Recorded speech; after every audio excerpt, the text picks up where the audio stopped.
স্বদেশ মন্ত্র, স্বামী বিবেকানন্দ।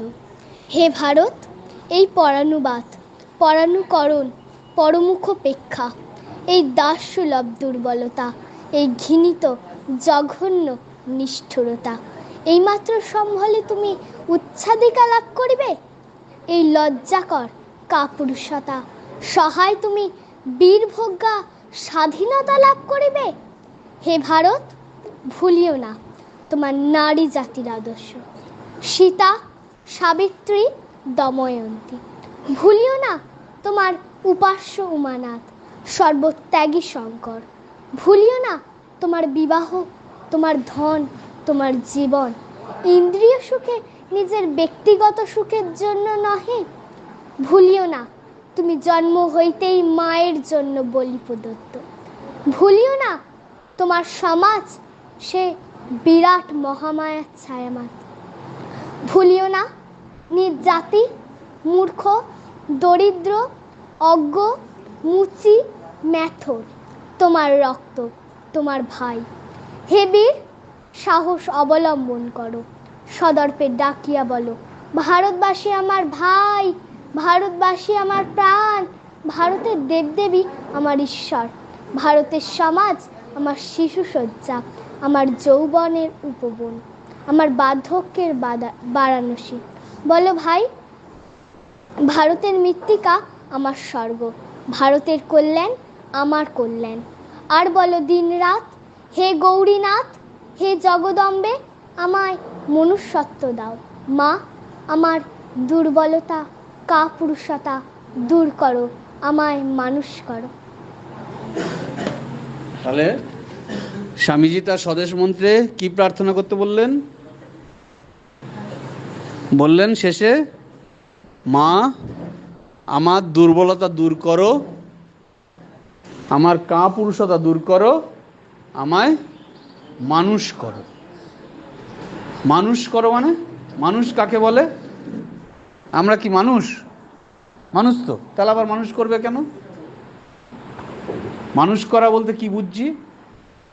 আর স্বামীজি কি তিনটে জিনিস বললেন খারাপ এইখানে? দুর্বলতা, কাপুরুষতা দূর করো আর আমায় মানুষ করো। মানে আমার ভেতরে অমানুষের যে যে গুণগুলি আছে সেইগুলিকে দূর করতে হবে, আমাকে মানুষ হতে হবে। দেখো, মানুষ হওয়া মানে যখন আমরা বড়রা ছোটদের, ছোটরা বড়দের প্রণাম করে, করার পরে বড়রা কি বলে? আশীর্বাদ করে কি বলে? মানুষ হও, মানুষ হও বলে না? কিন্তু বাঘের বাচ্চাকে কেউ বলে বাঘ হও? বলে? কুকুরের বাচ্চাকে বলে কুকুর হও? গরুর বাচ্চাকে বলে ভালো গরু হও? বলে না। মানুষকে কেন বলে মানুষ হও? মানুষ তো সবাই আমরা, দুই পায়ে আমরা সবাই হাঁটি, দুই পায়ে হাঁটি তো, আর দুই হাত দিয়ে কাজ করি, তাহলে মানুষ আমরা তো। তা আবার মানুষ হও কেন? ব্যাপারটা কিরকম? মানুষ তো আছি, আবার মানুষ হও মানে? আচ্ছা, মানুষ আর একটা প্রাণীর সঙ্গে পার্থক্য কি?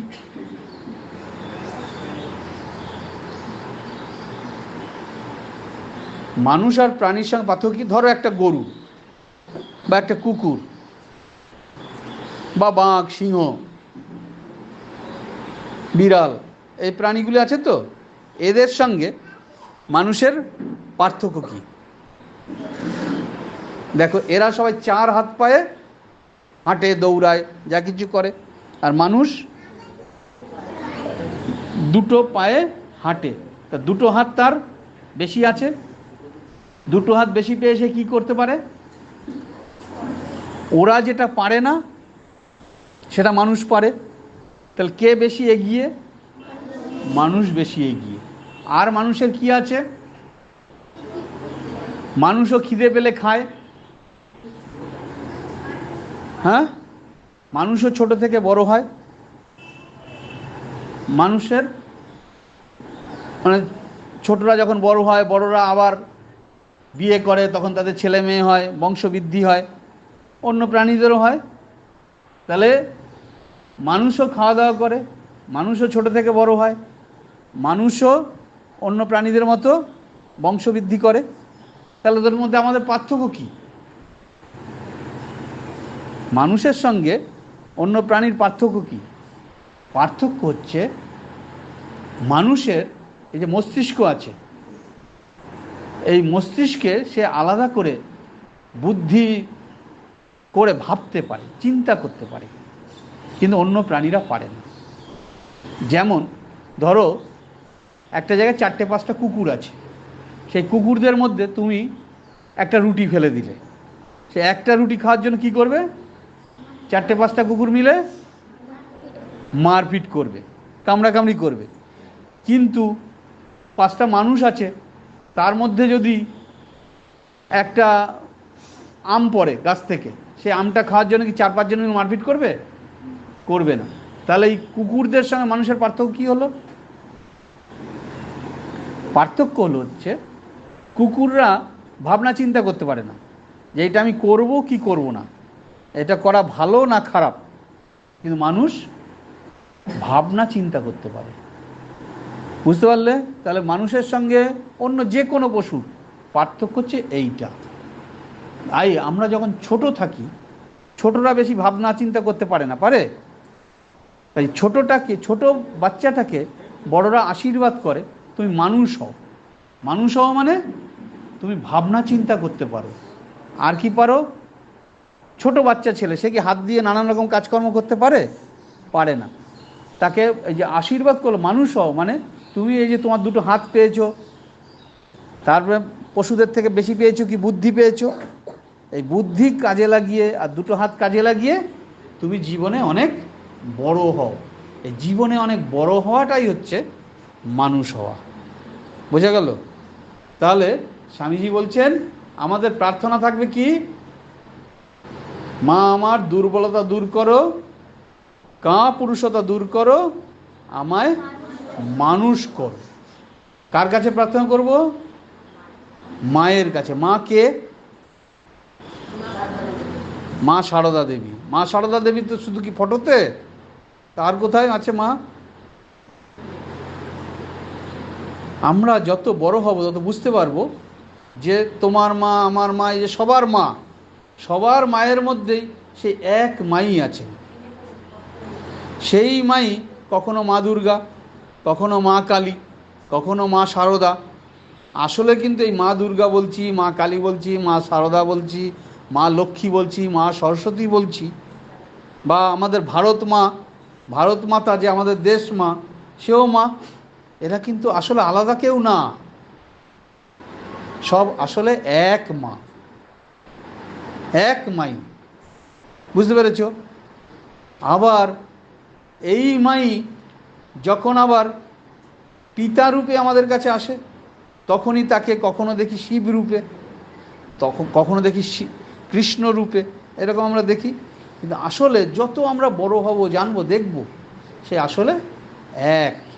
তাই একের সঙ্গে ঠাকুর বলছেন তোমাদের সবাইকে এই একের সঙ্গে একটা সম্পর্ক করতে হবে। সম্পর্ক মানে আমাদের জানতে হবে সেই তিনি আমাদের মা, তিনি আমাদের বাবা, তিনি আমাদের সব, এবং আমরা তার কে? আমরা তার সন্তান, ছেলে বা মেয়ে। তাহলে আমরা সবাই কি পরস্পর সম্পর্ক কি? আমাদের সবারই বাবা মা যদি একজনই হন, কে একজনই বাবা মা, তাকে বলছি ভগবান। ভগবান বলছি, হ্যাঁ? তো ভগবানের আমরা সব সন্তান। আমরা সবাই যদি এক ভগবানের সন্তান হই, তাহলে আমাদের সম্পর্ক কি? আমরা সব কি? ভাই ভাই, ভাই বোন, তাই তো? তা ভাই বোনের মধ্যে লড়াই করতে হয়, মারপিট করতে হয়? করতে নাই। সেই জন্য মানুষদের প্রথম কাজ হচ্ছে নিজেদের মধ্যে মিলেমিশে থাকা, ঝগড়াঝাঁটি, অশান্তি এইসব না করা। তোমরা একজন আরেকজনের সঙ্গে কেউ ঝগড়া করো না তো? মারপিট করো না তো? করো না। তাহলে যে পশুটার কথা বললাম, যে কুকুরটার কথা বললাম, সেই কুকুরটার সঙ্গে মানুষটার পার্থক্য কি? কুকুর যে কোনো একটা খাবার পাওয়ার লোভে বা যা কিছুর লোভে নিজেদের মধ্যে মারপিট করে, আর আমরা যা কিছু পাবার লোভে মারপিট করি না। যে দেখবে মারপিট করে, যে অন্য সব কিছু নিজে খেতে চায়, নিজে সবার আগে খাবো, নিজে যা কিছু করব, সব কিছু আমার আমার করে, সে দেখবে বেশি মারপিট করে, গণ্ডগোল করে। আর যে যত মারপিট করে, গণ্ডগোল করে, তার তত দেখবে ভয় বেশি থাকে। আর যার যত ভয় বেশি থাকে সে তত মিথ্যা কথা বলে। আবার যে যত বেশি মিথ্যা কথা বলে তার তত ভয় বেশি থাকে। বোঝা গেল? তুমি ধরো এখান থেকে বাড়ি যাওয়ার পথে কারোর সঙ্গে একটু গণ্ডগোল হয়েছে, তোমার বাড়ি গেলেই তোমার মা তোমাকে ধরেছে, এই কার সঙ্গে গণ্ডগোল করে এসেছিস, কী হয়েছে? তুমি তখন কি করো? ভয় পেয়ে যাবে। ভয় পেয়ে গেলে কী করেও সাধারণত মিথ্যা কথা বলে। তাহলে আমাদেরকে কি মায়ের কাছে কি প্রার্থনা করতে হবে? স্বামীজি বললেন,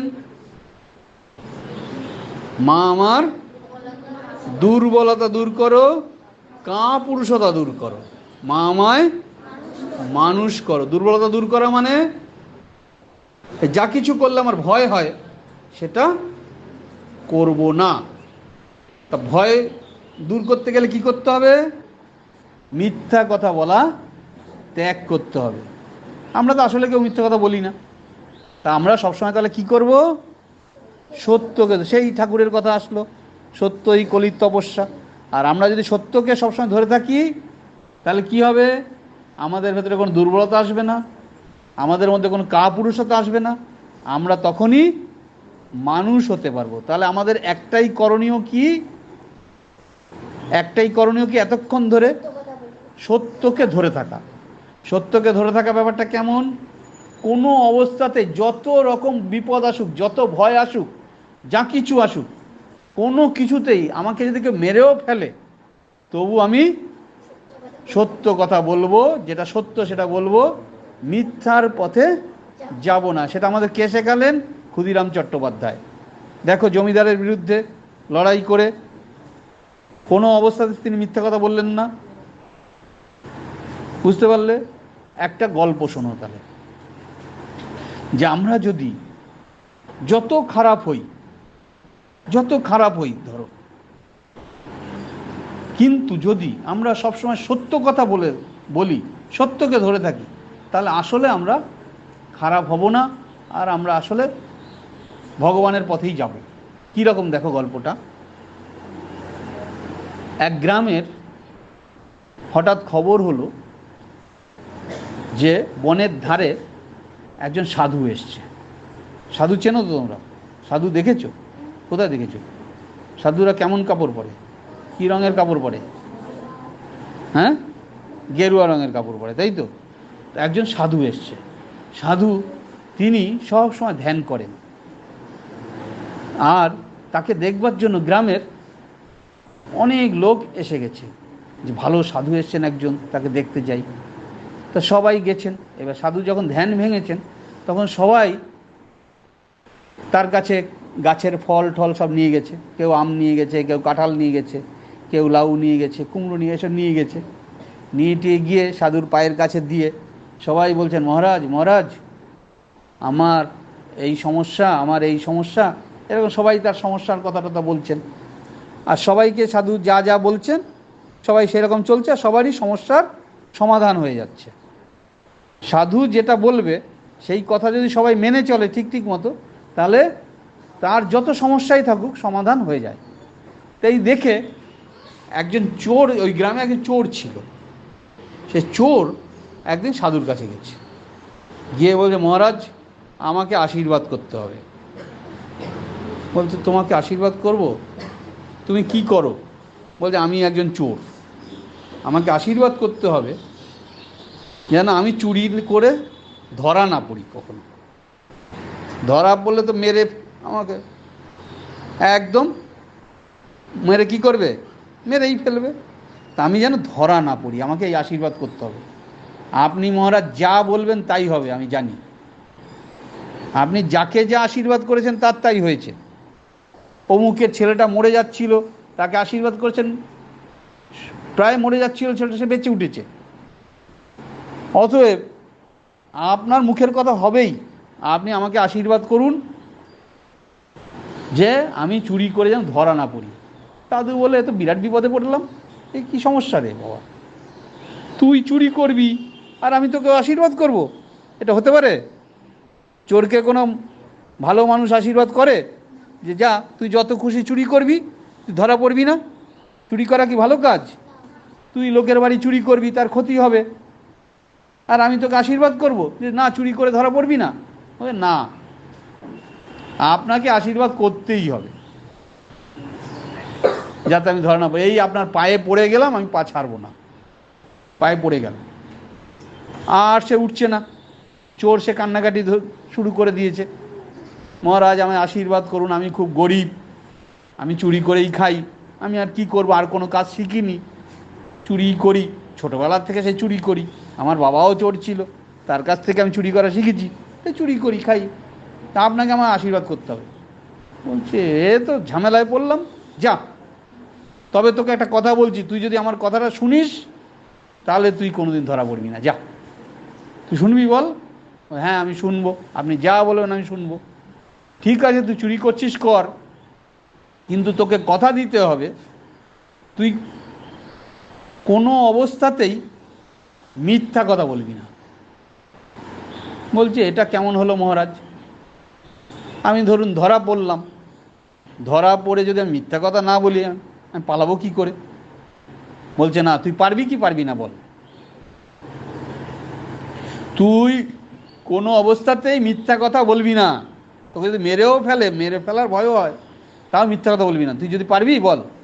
বলে আপনার যদি আশীর্বাদ থাকে আমি পারবো, আপনাকে আমি গুরু করে নিলাম, আপনি এখন থেকে আমার গুরু, তো গুরুর কথা আমি শুনবো।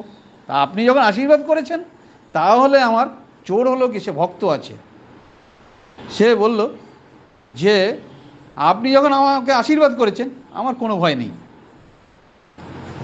আমি আর ধরা পড়ছি না, তাহলে আপনার আশীর্বাদ আছে, দিন আপনার হাতটা আমার মাথায় থেকে দিন। এই বলে খুব করলো। এইবার তো চোর আনন্দে বাড়ি চলে গেল, মহারাজের আশীর্বাদ পেয়েছি, গুরুদেবের আশীর্বাদ, অতএব এখন থেকে বড় বড় চুরি কর, ছোটোখাটো চুরি আর করবো না। চুরি তো করতে হয়, বড় চুরি করতে হবে। কোথায় করব? রাজার বাড়িতে চুরি করব। চোর নূতন উদ্যম নিয়ে রাত্রিবেলা বেরিয়েছে, রাজার বাড়িতে চুরি করতে গেছে।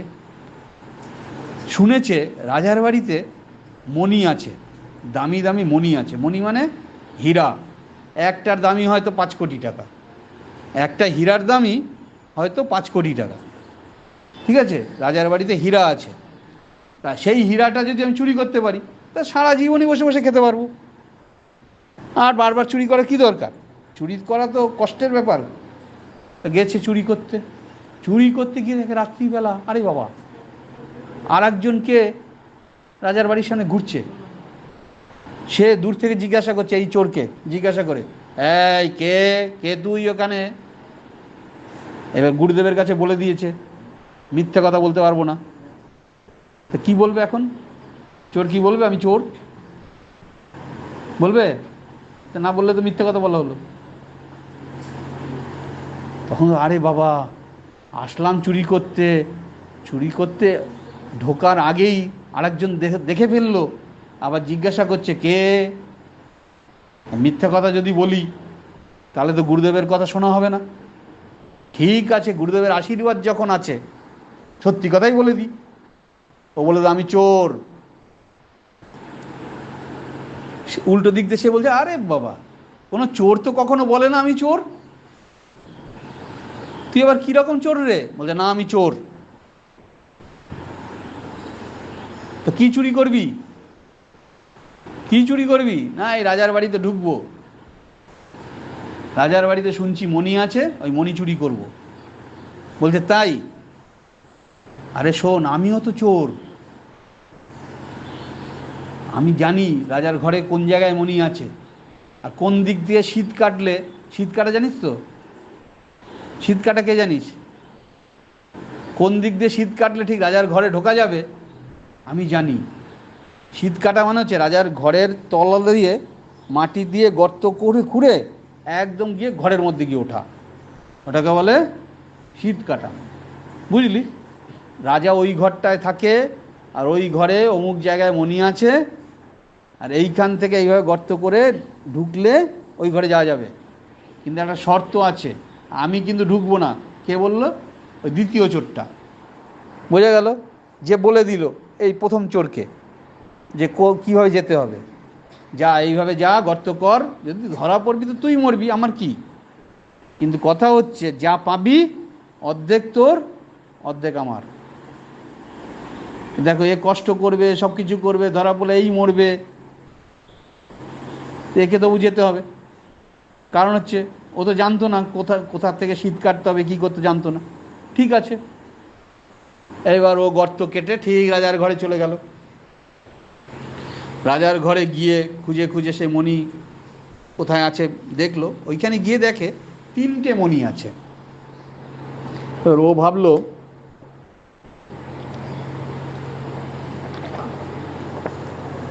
তিনটে মণি নিলে তো ঝামেলা, আছি তো আমরা দুজন, তাই তো?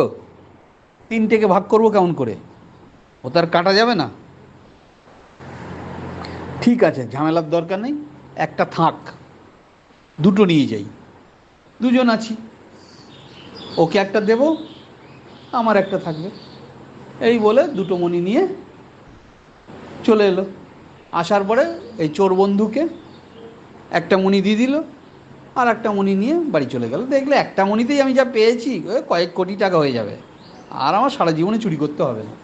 সে চোর আছে কিন্তু তার বেশি লোভ নেই, বুঝতে পেরেছিস? বাড়ি আসলো আনন্দে, এবার ঘুমিয়ে পড়েছে। দুপুরবেলা হঠাৎ রাজার বাড়ি থেকে পুলিশ চলে এসছে। ও আসার পরে এইবার ওকে দিল, দেওয়ার পরে ওই দ্বিতীয় চোরকে দিল, দেওয়ার পরে বললো, কিরে কটা পেয়েছিলি? বলছে, না আমি 2টো পেয়েছি। সত্যি কথা বলছিস? বলছে, হ্যাঁ। এই নাও 2টো পেয়েছি, 2টো এনেছি, 3টে ছিল, একটা আনিনি, যে কি এমন করে ভাগ করব দুজনের মধ্যে, তাই একটা তোমার একটা আমার। ঠিক আছে, যা। তোর বাড়ি কোথায়? আবার ভাবছে বাড়ি কোথায় বলে দেবো? হ্যাঁ, গুরুদেবের যখন আশীর্বাদ আছে বলে দিই, মিথ্যে কথা বলা যাবে না। গুরুদেবকে কথা দিয়েছি কোনো অবস্থায় মিথ্যে কথা বলবো না। বাড়ি কোথায় তাও বলে দিল। দ্বিতীয় চোরটা শুনে নিল বাড়ি কোথায়। এবার তো ও তো এসে সকালবেলা বেশ চান টান করে ঘুমোচ্ছে। দুপুরে হঠাৎ রাজার বাড়ি থেকে পুলিশ চলে এসছে। এসে এবার ওর চোর ধরতে চলে এসছে, বার কর। ওকে বেঁধে নিয়ে রাজার বাড়ি নিয়ে চলে এসছে চোরকে। এবার রাজসভায় রাজা মন্ত্রী ইত্যাদি সব বসে আছে, তার মধ্যে একে নিয়ে আসছে। এই কি চুরি করেছিস? না, এরকম রাজার ঘর থেকে মণি চুরি করেছি। কটা মণি চুরি করেছিস? না, 2টো মণি চুরি করেছি। দে, ফেরত দে। তো একটা ফেরত দিয়েছে। আরেকটা কোথায়? না, আমার এক চোর বন্ধু ছিল, তাকে দিয়েছি। ঠিক আছে। রাজা এবার মন্ত্রীমশাইকে গিয়ে বললেন, মন্ত্রীমশাই যান তো দেখুন, ওখানে তো 3টে মণি ছিল, এ বলছে 2টো নিয়েছে, তার একটা কোথায় গেল, যান তো দেখে আসুন। মন্ত্রীমশাই গেলেন দেখতে, দেখে এসে বলেন, না রাজামশাই, 3টেই গেছে, একটা নাই তো সেখানে। শুনে রাজা এবার মন্ত্রীর দিকে এভাবে তাকাচ্ছে। মন্ত্রীর সেই রাজার এভাবে তাকানো দেখে অন্য সবাই তো ভয় পেয়ে যাচ্ছে। রাজা এইভাবে তাকাচ্ছে কেন? রাজা এবার তাকিয়ে উল্টো মন্ত্রীমশাইকে বলছে, কোথায় মন্ত্রীমশাই, আর একটা মণি কোথায়, বার করে দিন। কেমন হলো ব্যাপারটা? কে বলতে পারবে? রাজা মন্ত্রীমশাইকে কেন বলছেন আর একটা মণি বার করে দিতে? ব্যাপারটা এইরকম হয়েছে। রাজা বলছেন, এই চোর আসলে সত্যবাদী চোর, এ যা যা কথা বলছে সব সত্য। রাত্রে চুরি করতে এসেছিল, আর ও যে বললো চোর বন্ধুর কথা, এই চোর বন্ধুটা আসলে আমি। রাজা তখন নিজের পকেট থেকে একটা মণি বার করে টেবিলের পরে রাখলো, তো দুটো এসে গেল।